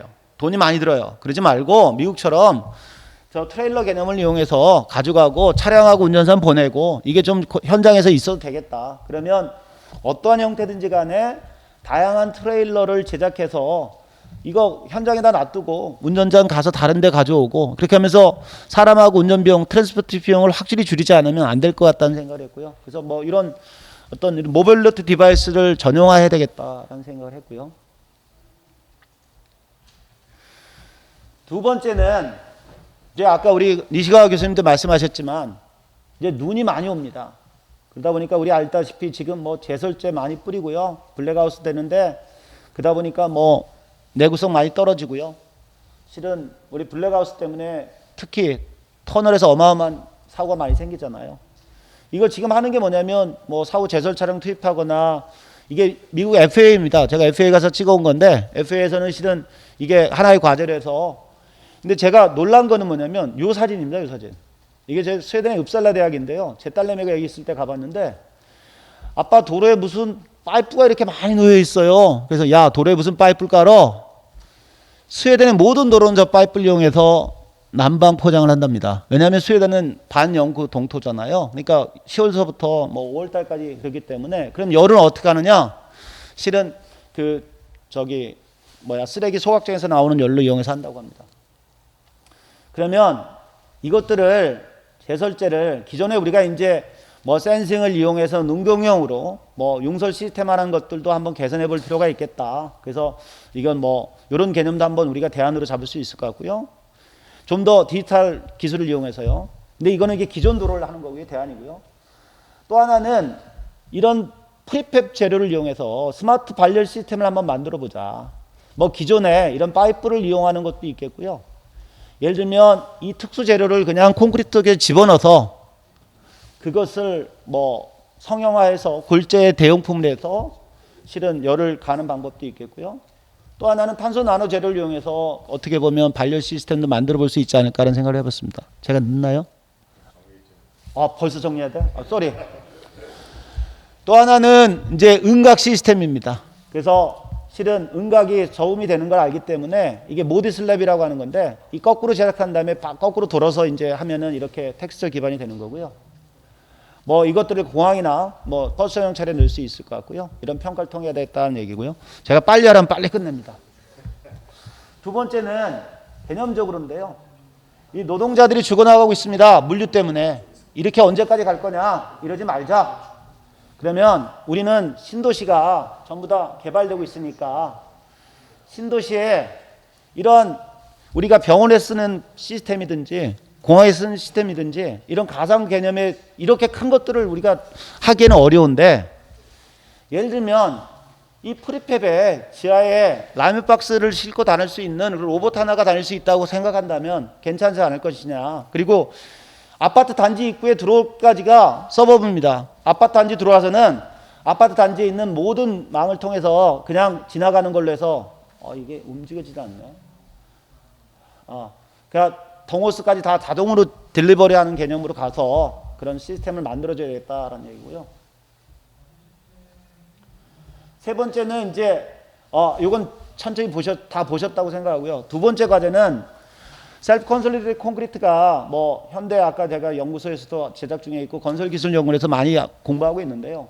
이게 제가 스웨덴 가보니까 스웨덴에서 유럽 나가보니까 굉장히 원가를 줄일 수 있더라고요. 그럼 이런 콘크리트가 내구성까지 가질 수 있는 그런 형태의 재료 개발이 필요하겠다. 토목쟁이니까 이거 반드시 집어넣어야 되겠죠. 두 번째는 뭐 아까 개념적으로 다 보이셨지만 디지털 트윈 기술을 이용해서 실제로 우리가 기존 도로망에 맞는 빔 기술을 이용해서 그대로 우리가 슬래브 세팅을 해가지고 진행돼야 되겠다. 디지털 트윈이라는 게 피지컬 세계를 디지털 세계로 바꾸는 거니까요. 우리가 기본 평면 설계 도면을 가지고 해서 스마트하게 이 지그를 만들어 갈 수 있으면 다양한 형태의 곡선 구간과 직선 구간, 그 다음에 종단 구간의 변화에 맞게끔 우리가 거푸집이 자동 생산돼야 된다. 우리가 만들어 줄 테니까 갖다 썰어가 아니라 우리가 만들어서 갖다 쓰자죠. 그죠? 그렇게 가야 될 것 같고요. 그 다음에 실은 이거는 국내 현장인데요. 이게 저속 시공이 되는 이유가 프리 슬래브 갖다 놓은 다음에 이거 맞추고 높이 조절하느냐고 시간 다 보내고 있더라고요. 근데 뭐 외국은 이걸 이제 이렇게 뭐 스크루 돌아발 시스템 되고 이거 건견해서 이렇게 하고 있던데 꼭 이 방법이 최선인가 이런 고민을 좀 해보자라는 거죠. 형상뿐만 아니라 실은 다양한 재료가 있지 않을까. 제가 그래서 화공과 교수님들하고 좀 상의해 보니까 폴리우레탄 계열의 형태로 하면 팽창하는 건 가능한데요. 근데 이거를 팽창한 거를 조정할 수는 또 있다고 그러더라고요. 최근에는. 그런데 돈이 좀 비싸대요. 이걸 좀 활용하면 어떨까 이런 고민도 같이 해봤고요. 그래서 뭐 이런 것들을 우리가 단계적으로 통해서 개념적으로 만들어가면서 연계적으로 뭐 구조물에 집어넣고 퍼포먼스를 검토해보고 그러면서 어떤 건설 기술의 혁신을 가져오면 어떨까 이런 꿈을 한번 꿔봤습니다. 예. 제가 항상 리서치라고 하는 건 서치한 걸 다시 보는 건데요. 우리가 항상 했다고 해서 그만두지 말고 계속 최선을 다하는 연구자가 되고 싶다라고 하는 바람을 마치면서 강의를 끝내도록 하겠습니다. 감사합니다. 감사합니다, 조 교수님. 어떤 전망이라고 그럴까요? 그런 거에 대한 중요한 정보를 주셔서 감사드립니다.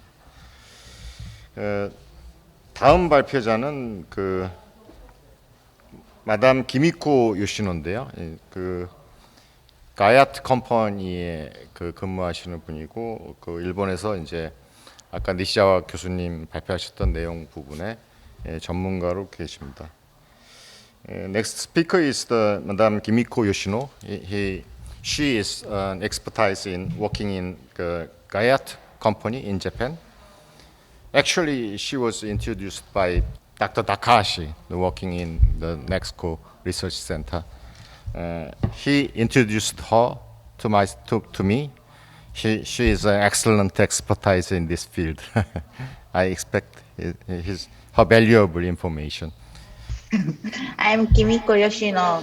I work for Japanese payment company Gayat.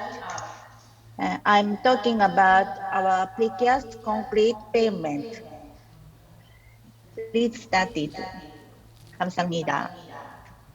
You are good at speaking Korean.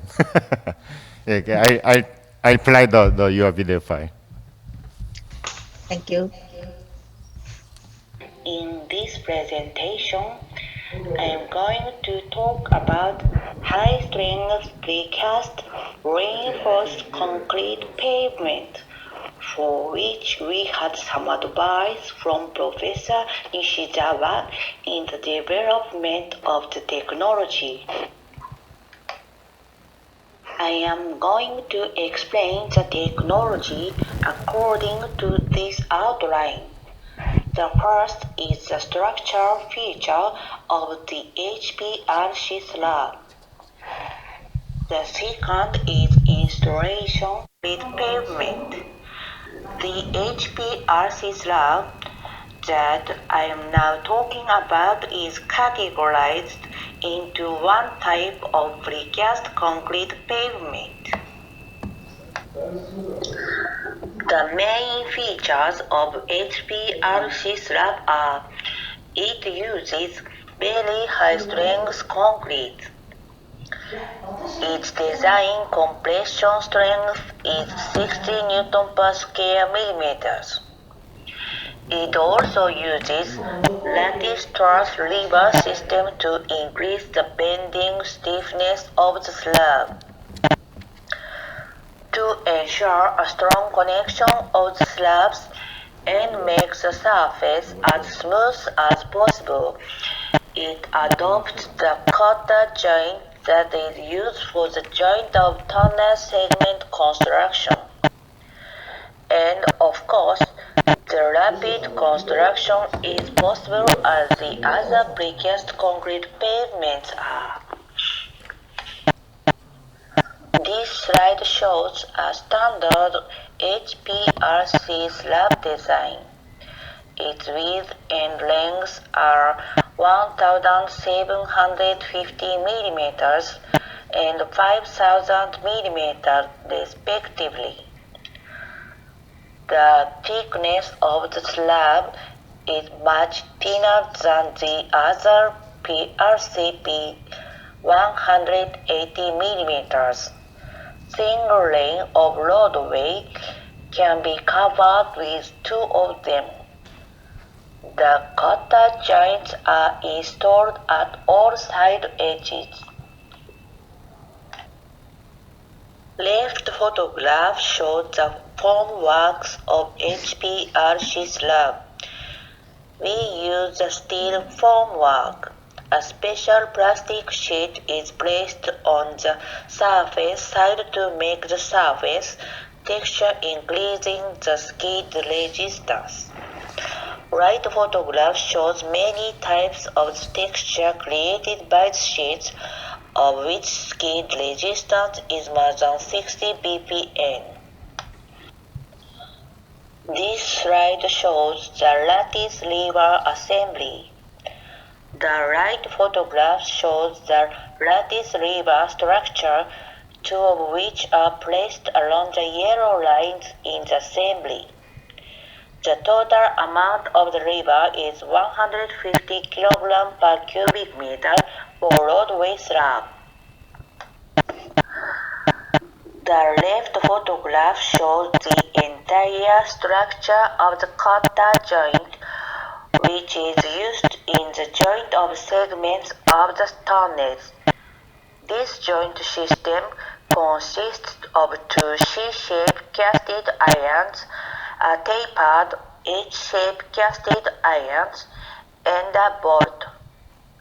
C-shaped irons are embedded at all side edges of the slab in the production. After placing the slabs, H-shaped irons is inserted in the C-shaped irons across the adjacent slabs and strongly connected with a bolt like a wedge. We also have a HPRC slab with a function of surface heating. This slide shows an example of the application on the road in the mountain area. In this type of the slab, heating element is embedded in the lever assembly, so that the heating element is located at 50 mm depth in the slab. These photographs show the state of the surface of the heating type of test HPRC slab section in winter. I will explain the installation process. This slide presents a slab installation procedure of HPRC slab.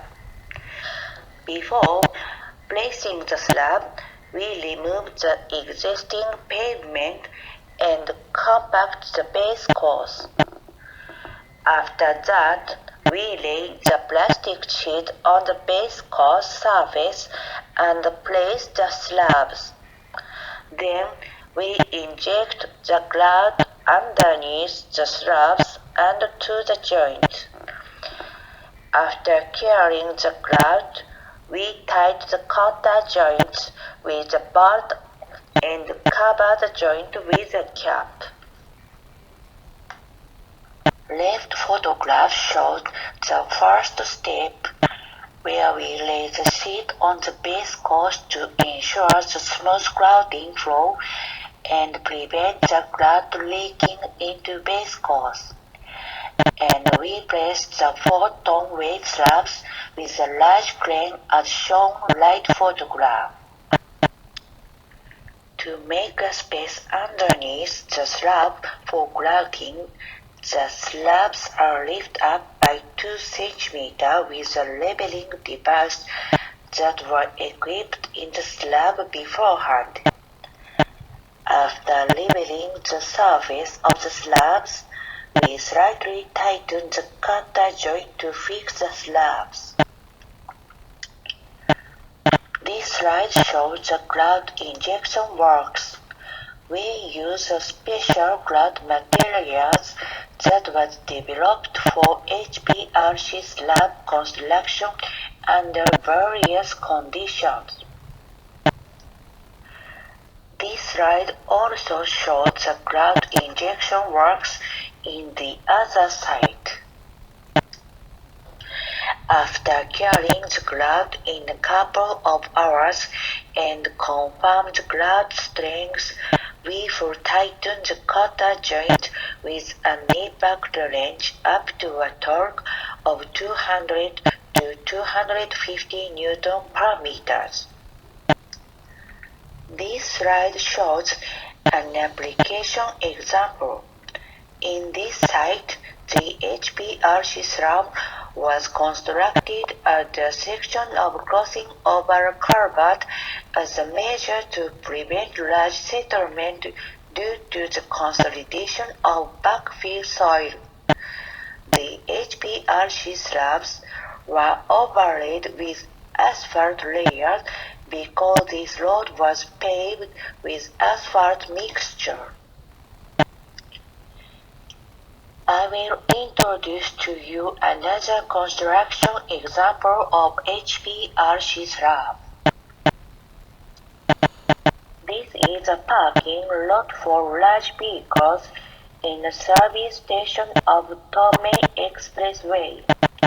The HPRC slab is being used to prevent severe rutting due to long stay of large vehicles. This is a parking lot in another service station of Kyushu Expressway rehabilitated with HPRC slab. The pavement there has been severely rutted as shown in the left bottom photograph. This is a HPRC slab rehabilitation site in the tunnel. In this site, HPRC slab with heating system is used to melt snow on the roadway near the entrance. This is another tunnel rehabilitation site with HPRC slab, where a large amount of spring water is constantly flowing out from the ground. In this site, since we had to repair urgently clogged drain pipes in the base course as rapid as possible, existing concrete pavement was removed and replaced with HPRC slabs after repairing the drain pipes. HPRC slab was chosen because it can replace the concrete pavement with only one lane closure. This is a toll gate of expressway replaced with HPRC slab. Since vehicles usually go through toll gate with a low speed, concrete pavement is used. This is another toll gate rehabilitated with HPRC slab. Basically, HPRC slab is suitable for partial rehabilitation of concrete pavements like this site. This is a construction site of adding lane in Shin-Tome Expressway that is a parallel expressway of Tome Expressway. HPRC slab was selected in this site for reducing the construction period. Furthermore, the construction space of HPRC slab was much more compact than slip-form paving of concrete pavement. This is a parking lot for bus of the Koyasan Kongo-Buji Temple that is a World Heritage. HPRC slab was selected for its high durability. The HPRC slab is also used at airports. This slide shows apron of Tokyo International Airport. This is all for my presentation. Thank you for your attention. If you have any questions, please email us. Thank you. Thank you, Madam Yoshino. It was great presentation. We have so many obstacles today. This is the first time for me to have a hybrid meeting like this one. We have so many problems that as you all outstanding speakers pointed out that the obstacles in road construction and the civil construction are the logistics and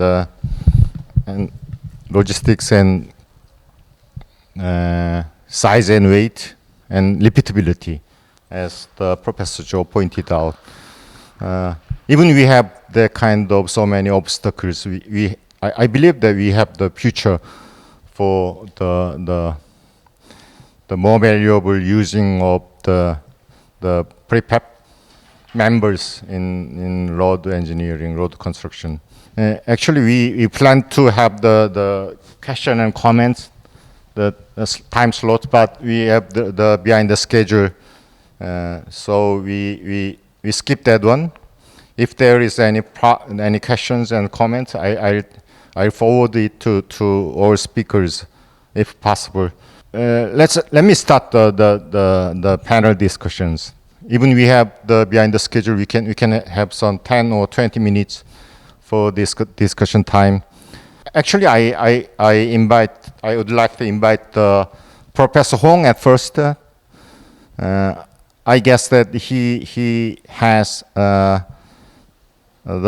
some experience to solve the obstacles of this kind of precast concrete members in infrastructure by lightweight the members. Professor Hong, would you say something about that? The English is preferred, but you can do it in Korean. Okay, first of all, thank you very much for inviting me for this exciting workshop.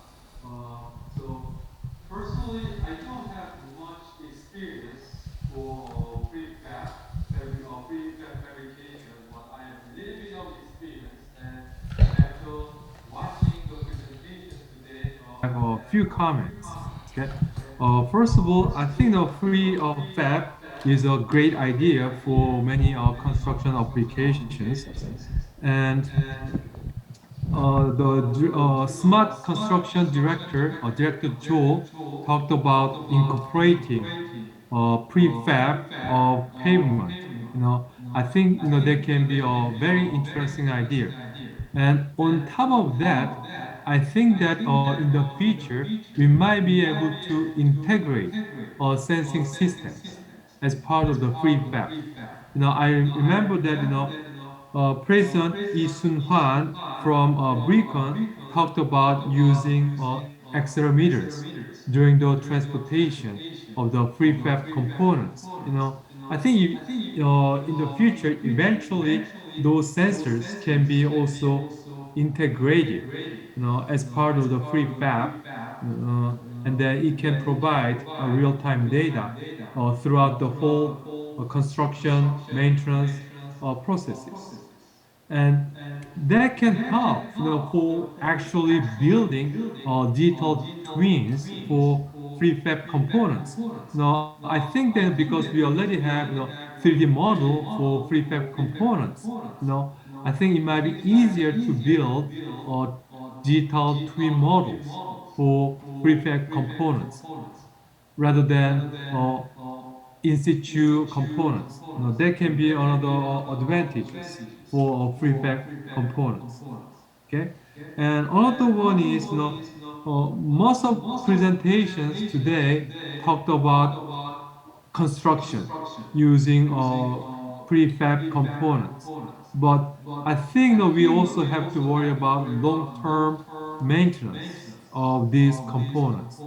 And one of my questions is that because they are pre-fabricated and they have to be connected on site, so there might be some vulnerability at those connection points. Especially over the time, what's going to happen to these connection parts can be a quite interesting issue. Okay. Another one is regarding a presentation done by Professor Yuno Jo from Chungang University. I really liked his presentation, and he talked about dreaming something more realistic.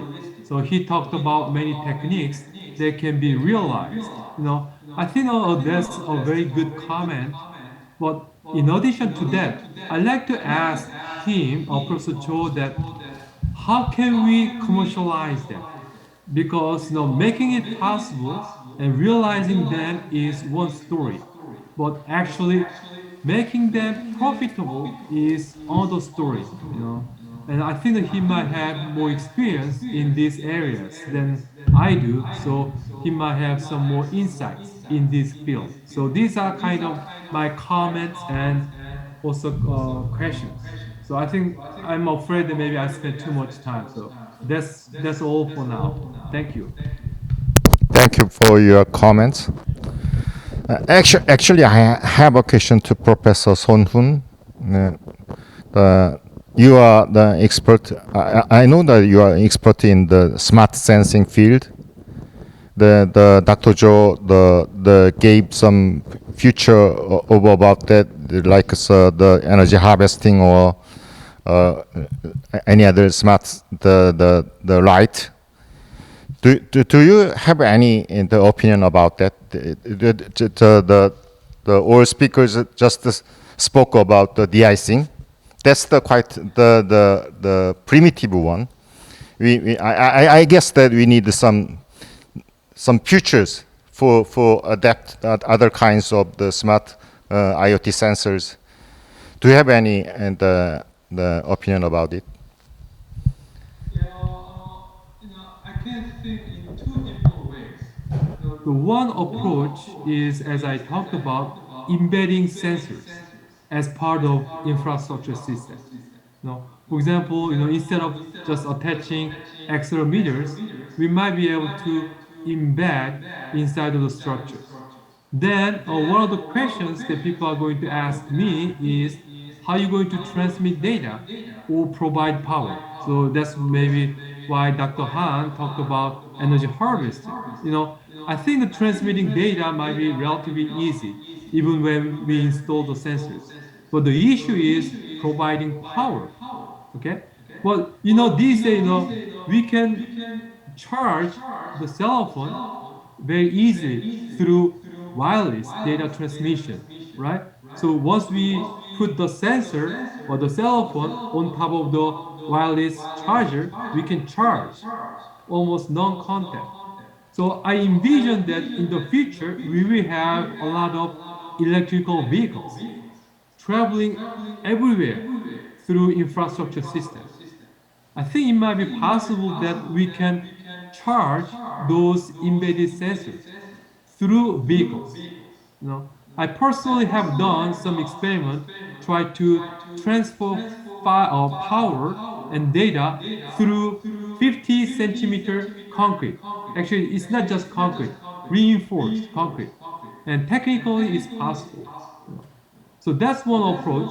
And another approach is, instead of embedding sensors into infrastructure systems, maybe we already have a lot of sensors as part of vehicles in the future. Okay, so if you think about our future vehicles, they have tons of sensors measuring tire pressure, acceleration, etc., and radar. Okay, so these sensors can be used for measuring bridge vibration, even for sensing the pavement condition. So let's say if I have some icing, instead of doing de-icing, I can catch that one in timely manner, and then I can just automatically slow down. So I don't know which one is more cost effective, but we can think about these two different approaches.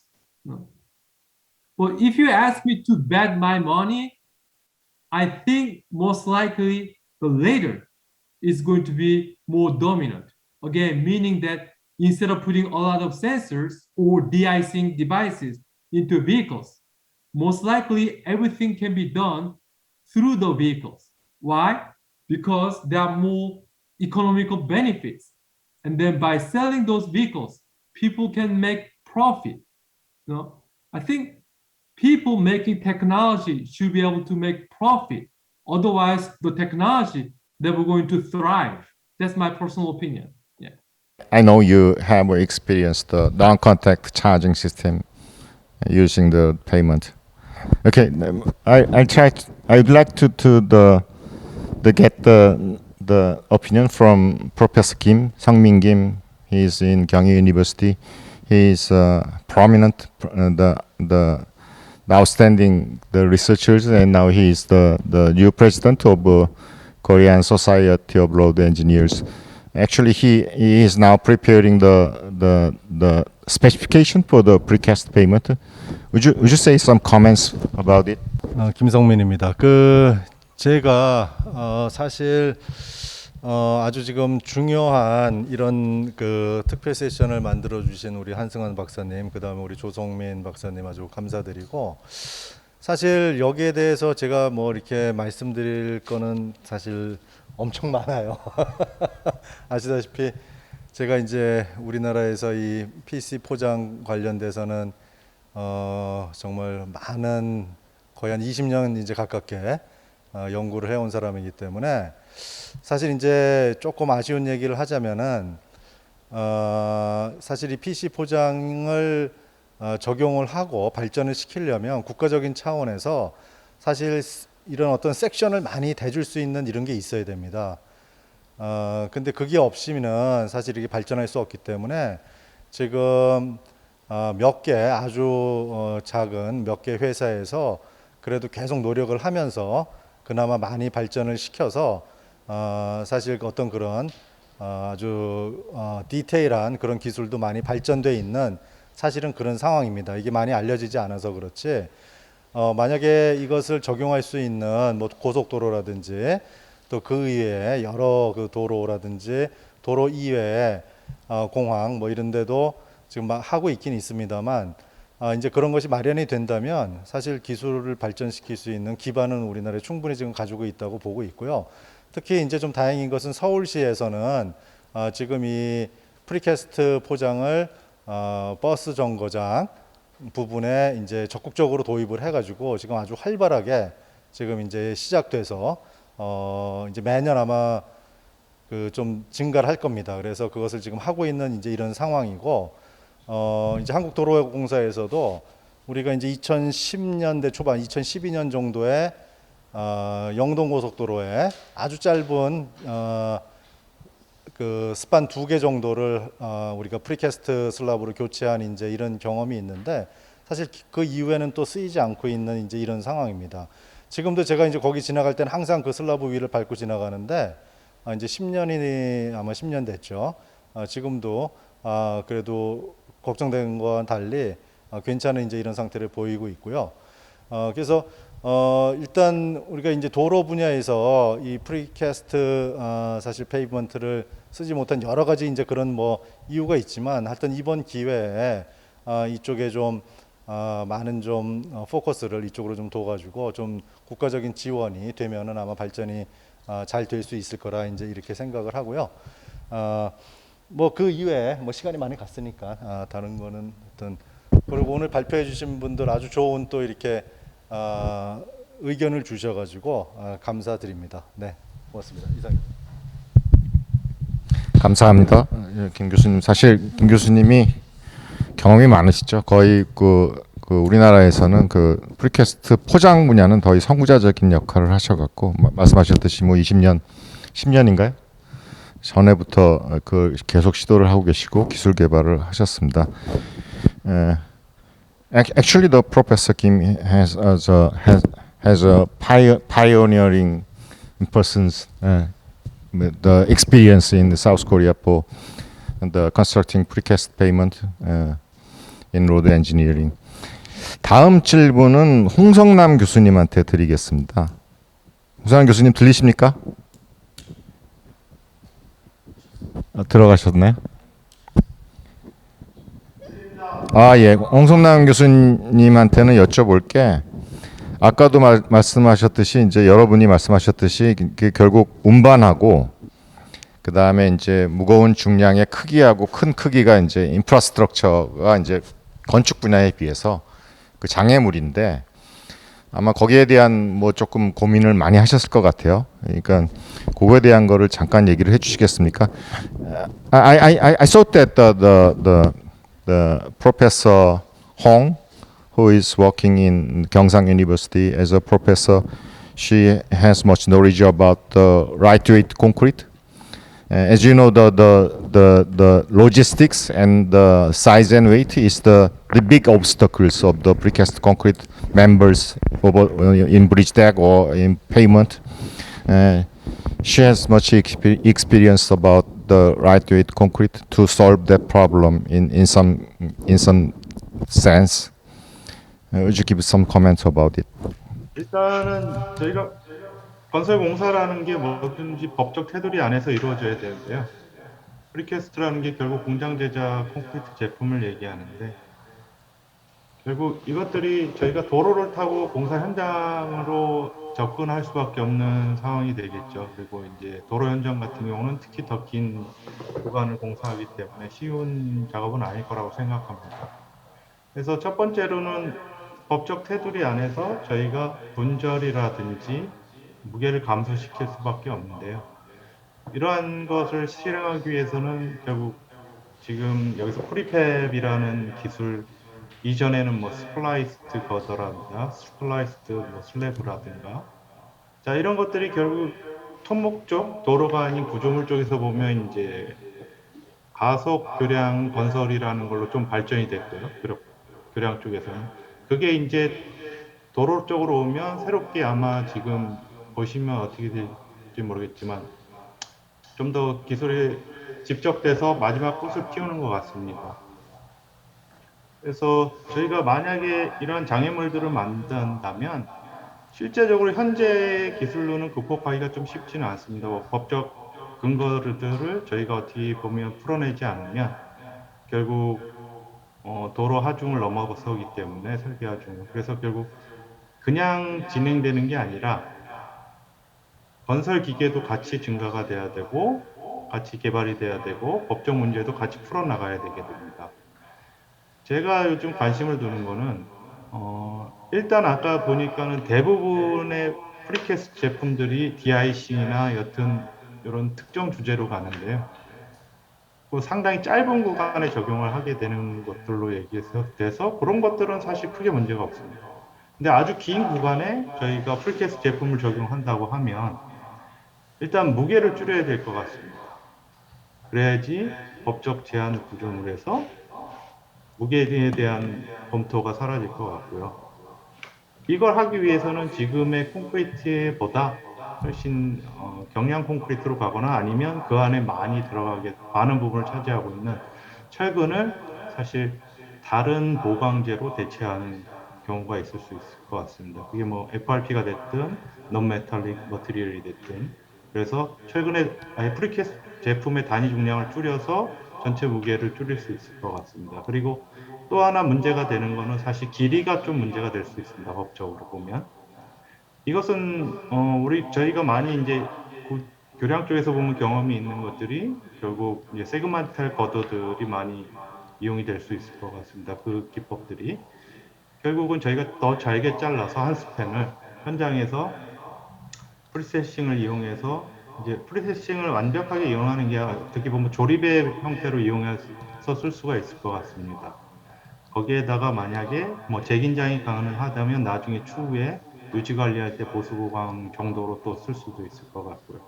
그래서 이거의 두 개의 이점을 살펴보면 결국은 제가 보기에는 프리캐스트는 상당히 적용성이 높은데 지금 법적인 한계가 문제가 있고 하나는 두 번째는 적용성에 약간 문제가 있는 것들이 있습니다. 그래서 앞서 그러니까 발표자들이 발표를 하였던 그 슬라이드를 보면 상당히 협소한 구역인데 제가 생각하기엔 이 두 문제들만 해결을 하게 되면 결국은 더 넓은 광역의 구간에 저희가 도로의 프리캐스트 포장들을 더 훨씬 더 적용하기가 쉽지 않을까 저는 그렇게 생각합니다. 네, 감사합니다, 홍 교수님. 시간이 많이 지연돼 갖고 충분한 제가 의견을 못 들은 거를 좀 죄송스럽게 생각합니다. 마지막으로 짧은 제가 질문을 그 프로페서 니시자와께 질문 드리겠습니다. I have a final short question to Professor Nishizawa. Can you hear me, Professor Nishizawa? Yeah. We have discussed about the obstacles, many obstacles for using the precast concrete members in bridge deck or pavement. One of them is the logistics because of the heavy weight and the big size. Do you have any special particular method or measures, ways to solve that problem tried in Japan? Same problem, of course. Yeah, that's a very serious issue of transporting precast members from factory to the actual site. So one of the solution we are considered is thinner thickness can be reduced. So and also the size of slab is rather small one, as much as possible. So again, a small slab can be reduce the weight. But basically, there's a limit of these measures. So right now, we are clear solution. We don't have any clear solution. But I have some comment on the other issues. I'm very impressed with the Korean technology of combination of sensing, advanced sensing and precast members to monitor the behaviors of actual site of members. It's quite impressive. In Japan, we also have same technology in the members bridges, because bridge we have many serious issues, fatigue, cracking of bridge members. So they have some sensing technologies to monitor the members' fatigue life, something like that. Okay, that's all my answer and comment. Thank you so much. I would like to close this workshop. Is there anyone to speak? Okay, thank you so much. I appreciate all outstanding speakers and all distinguished discussion panels. Yeah. I had a final question from Dr. Jo. Madam Yoshino, can you hear me?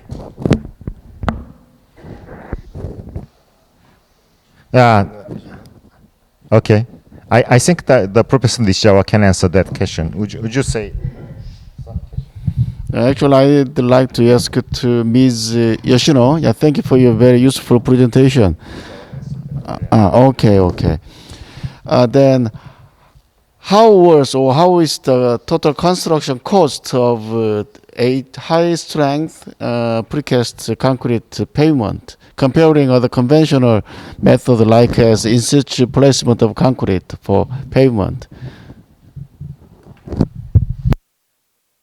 The Professor Nishizawa? The cost comparison. Okay. Actually, it's on behalf of